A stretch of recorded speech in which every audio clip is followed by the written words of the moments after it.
All right, let's dive into a story that's both captivating and terrifying.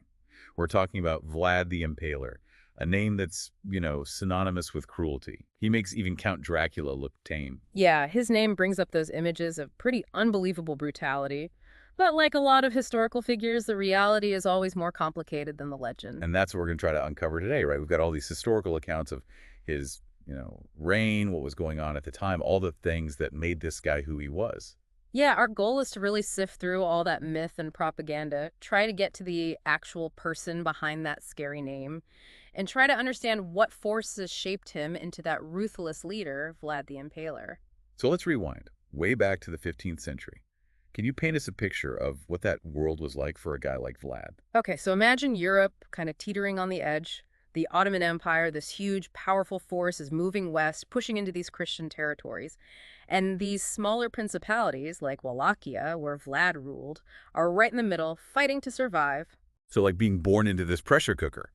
And that's exactly what happened to Vlad. He was born into this noble family, the House of Dracula, who were connected to the Order of the Oh Dragon. yeah, the Order of the Dragon. They were, well, basically a group of Christian knights, totally dedicated to defending Europe from the Ottomans, like a symbol of resistance. Sounds like a pretty heavy legacy to be born into. Hmm. But things took a dark turn for Vlad pretty early on, didn't they? Yeah, sadly. Vlad and his little brother ended up as hostages taken by the Ottomans. It was all, very calculated. The Sultan used them as pawns in this big political game. Man, I can't imagine being taken from your family as a kid, thrown into enemy territory. How do you think that messed with him? Well, who knows for sure, but it definitely left a mark. Probably led to some deep resentment, maybe even that ruthlessness he's known for. So he's living with the Ottomans, seeing how they operate, their tactics, their brutality. That must have shaped his leadership style later, don't you think? Yeah, definitely possible. He probably saw how effective fear was as a control tactic. The importance of, strategic alliances, the whole unforgiving nature of those power struggles. Remember, back then, it was all about surviving, even if it meant being absolutely ruthless. And if that wasn't enough trauma, going back to Wallachia wasn't exactly a happy homecoming for him. Right, it was a total tragedy. His father was assassinated, and his brother was brutally murdered by their enemies. It's almost, Shakespearean. Yeah, a recipe for revenge. Sounds like everything in his life, that childhood trauma, losing his family, pushed him towards that violence and revenge. Oh, absolutely. Those early experiences definitely shaped how he saw the world. Imagine the betrayal he felt, the thirst for justice, that anger he must have felt. No wonder he developed that, well, uncompromising approach to leadership. And speaking of leadership, his rise to power wasn't exactly a walk in the park, was it? No, not at all. It was full of challenges. Wallachia was constantly threatened by, everyone inside and out. Vlad was up against rivals for the throne, always that looming Ottoman threat. And then, of course, the scheming boyars. Hold on. For those listening, who were the boyars? Why were they such a pain for Vlad? Right, so the boyars, they were those powerful, noble families of Wallachia. They had a lot of influence and often did their own thing, even siding with foreign powers to get what they wanted. They were a constant challenge to Vlad's authority. So enemies on all sides. How did he manage to get through all that and actually claim the throne? Vlad was a smart guy, a total master at politics. He formed alliances, took advantage of rivalries, even got support from the Ottomans at one point. He never gave up on getting power, driven by ambition and, that desire to avenge his family. Sounds like he did whatever it took to survive and solidify his power. But when he got the throne, things went dark. That's where we start hearing about his brutal side. Unfortunately, yeah. His reign was full of terror, all designed to wipe out his enemies and make people obey. And his favorite method was that gruesome execution, impalement. Impalement, man, it just sends chills down your spine and, it's like Vlad's trademark. But it wasn't just random cruelty, right? There had to be a reason, some logic behind it. Yeah, definitely. For Vlad, impalement, it wasn't really about punishment, it was more like a tool. A calculated way to use terror and keep control in a region that was always on edge. So not just some sadist enjoying the gruesomeness. He actually had a plan. Exactly. Imagine you're like his enemy, some rival nobleman, or even just a regular person thinking about rebelling. Then you see all these bodies impaled, left to rot. What do you think? Pretty effective, right? Yeah, I can't even imagine. Yeah. Must have been terrifying. That was the whole point.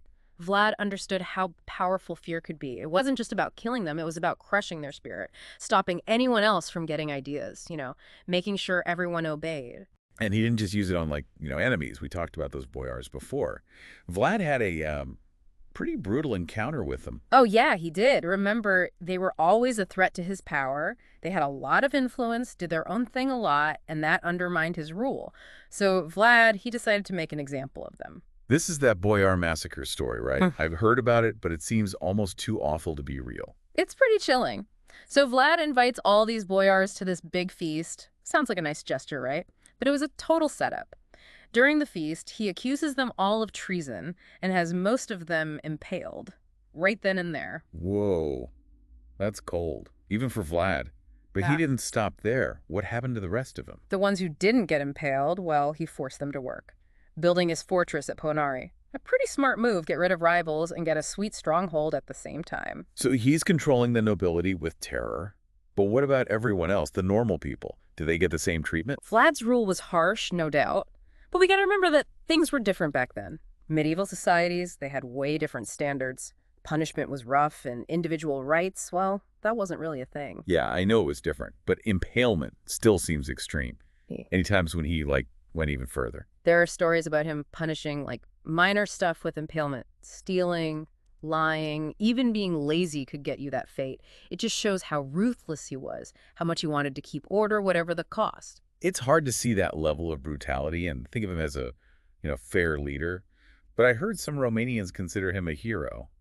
How does that even make sense? It's a complicated thing. Some people, they see his cruelty as less important than how fiercely he defended Wallachia against the Ottomans. They see him as a symbol of resistance, a leader who stood up to this giant empire and fought for his people's freedom. So it depends who you ask. Brutal tyrant to some, brave defender to others. Yeah, pretty much. You got to remember the context. The Ottomans were a serious threat to Wallachia. Vlad's methods, yeah, they were awful, but sometimes they were seen as necessary to survive. His supporters say he did what he had to protect his people from, an even worse tyrant. I guess it's kind of like how we view wartime leaders. What they did is judged differently because of what they were dealing with. But even with that, some of what Vlad did is just, hard to swallow. Like that story with the Saxon merchants. Ah, yes. They definitely felt his wrath. What caused that? What did they do to get on his bad side? The Saxons were a big economic force back then, controlled those important trade routes. Vlad saw them as a threat, accused them of messing with the economy, undermining him. So he went after them like he did with the boyars. Yeah, he reacted fast and hard, attacked their settlements, burned villages, took their stuff, and of course, impaled anyone who fought back. Seems like he was constantly fighting something, inside or outside his borders. Did he ever show, any restraint, any mercy? There are stories of him being compassionate, especially to people who were loyal or brave. But those were rare. His reputation was all about cruelty. It's hard to picture a leader who only uses fear to rule. Doesn't that backfire eventually? It definitely created a feeling of paranoia, and people resented him. Even his supporters probably started questioning him. And all that conflict, that constant terror, it all led to his downfall. So Vlad was always in this fight, right? Always trying to hold on to power. But even the worst tyrants, they can't just rule with fear forever, can they? What finally brought him down? It was a bunch of things, really. All that brutality, yeah, it worked for a while, but it made people resent him, made things unstable, and he made some powerful enemies, not just in Wallachia. So his own tactics, they kind of blew up in his face. You could say that all that terror pushed people away. His enemies, they saw a chance to use that against him. And who were his biggest enemies? Besides, everyone. Well, the Ottomans, of course. They never went away. They saw Vlad as this, annoying problem blocking their plans to expand. But he also had problems with the Hungarians and even some of his own people. So he was surrounded. How did it all end? Okay, so in 1476, the Ottomans came back, led by Sultan Mehmed II. This time they were serious about taking Vlad down. They had a massive army. He'd fought them off before, though. What was different this time? This time they were ready. And Vlad didn't have as much support. His reign of terror, it had taken its toll. Lots of his allies had turned against him, saw he was weak. So outnumbered, outmaneuvered, and betrayed by the people he thought he could trust. Basically, yeah. The last battle was near Bucharest. Really brutal. Vlad fought hard, but there were just too many Ottomans. And Vlad himself, what happened to him?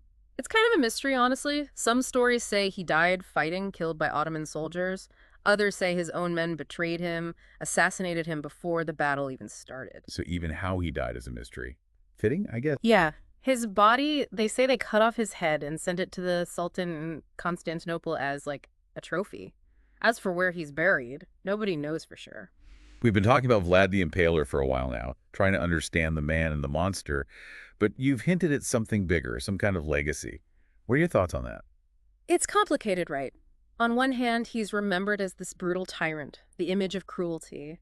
His name, it's practically a synonym for impalement. His reign shows us just how dark humans can be. But it's not that simple, is it? Nope. For a lot of Romanians, he's a hero. The guy who defended their land and culture against invaders. They respect his courage, how he stood up to this empire, how he protected his people. So which is it? Tyrant or hero? How do we, make sense of that? I don't think there is one right answer.